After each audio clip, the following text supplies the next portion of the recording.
बरपाया हुआ है। वहीं वो कभी इजराइल में घुसने की उसने हिम्मत नहीं दिखाई और यही बात दुनिया को आज तक हैरान करती है। जब अमेरिका जैसा सुपर पावर देश, एक टाइम था जब आतंकवादी संगठन आईएसआईएस ने नाकों चने चबवाए थे और पूरी दुनिया में आतंक का दहशत फैलाया था, लेकिन वहीं इजराइल जो बिल्कुल सटा हुआ इलाका था, उसे रत्ती भर भी फर्क नहीं पड़ा। इसलिए भारत को भी इस छोटे से देश से सीख लेनी चाहिए और पाकिस्तान द्वारा भेजे गए आतंकियों को नेस्तनाबूद करना चाहिए।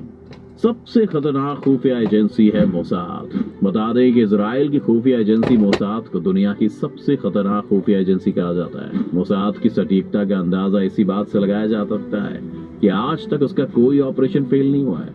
बता दें कि साल 1972 के म्यूनिक ओलंपिक में फलस्तीन के आतंकी संगठन ने इजराइल के 12 खिलाड़ियों को मौत के घाट उतार दिया था। उसका बदला मोसाद ने 3 दशक तक लिया और चुन चुन के मारा।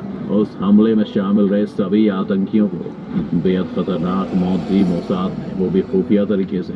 उसी ऑपरेशन में शामिल रहे बेंजामिन नेतन्याहू, जो आज भी इजराइल के प्रधानमंत्री हैं, वो उस वक्त आतंकवादियों के लिए काल साबित हुए थे। इसके अलावा आतंकियों ने जब इजराइल के जहाज का अपहरण कर लिया, तब मोसाद ने बिना किसी की जान गंवाए आतंकियों को मार गिराया और अपने जहाज को सही सलामत रिहा करवा लिया।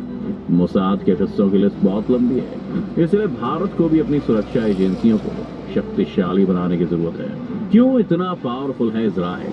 देखा जाए तो 1948 में आजादी पाने के बाद इजराइल ने तेजी से खुद को अपने पैरों पर खड़ा किया।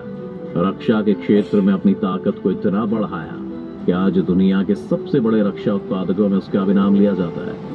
अमेरिका के बाद इजराइल भारत का सबसे बड़ा रक्षा उपकरण एक्सपोर्टर है। वहीं इजराइल की वायुसेना दुनिया की 6वीं सबसे ताकतवर वायुसेना है। ब्रिटेन, जर्मनी, फ्रांस जैसे तमाम विकसित देश भी उससे पीछे हैं, जबकि भारत का स्थान इसमें तीसरा है। इस छोटे से देश की मिसाइलों की मारक क्षमता इतनी खतरनाक है कि जून 1967 में जॉर्डन, सीरिया और इराक सहित आधा दर्जन मुस्लिम देशों ने मिलकर इजराइल पर हमला किया था, लेकिन इसकी वायुसेना ने 6 दिनों में एक साथ सभी को धूल चटा दी।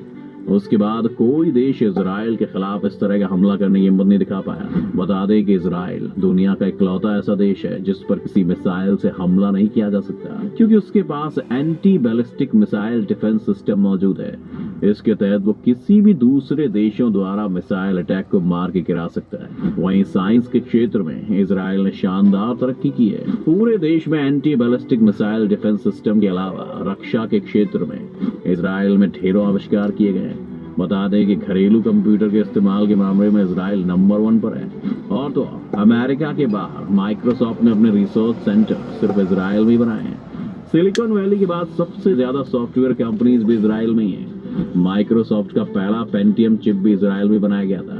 टेक्नोलॉजी इतनी अच्छी है कि यहाँ के बैंक द्वारा जारी नोटों को दृष्टिहीन भी आसानी से पहचान सकते हैं। आपको बता दें कि इजराइल की सीमाएं पूरी तरह से हाईटेक सिस्टम से लैस हैं, जहां से किसी तरह की घुसपैठ को नहीं होने देंगी। अगर शिक्षा के क्षेत्र में देखा जाए तो इजराइल यहाँ भी पीछे रहे हैं और इस छोटे से देश ने ग्रेट अचीवमेंट हासिल कर रखे हैं। आबादी के हिसाब से इजराइल में सबसे ज्यादा विश्वविद्यालय हैं। वहाँ सरकार शिक्षा पर विशेष फोकस करती है।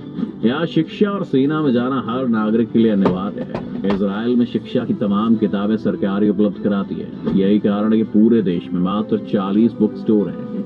यहाँ छपने वाली हर एक किताब को ज्यूइश नेशनल यूनिवर्सिटी की लाइब्रेरी में रखा जाता है। इजराइल की प्राथमिक शिक्षा में भी हाईटेक टेक्निक का इस्तेमाल किया जाता है, जो कि पूरी तरह पेपरलेस है। यहाँ प्रति 10,000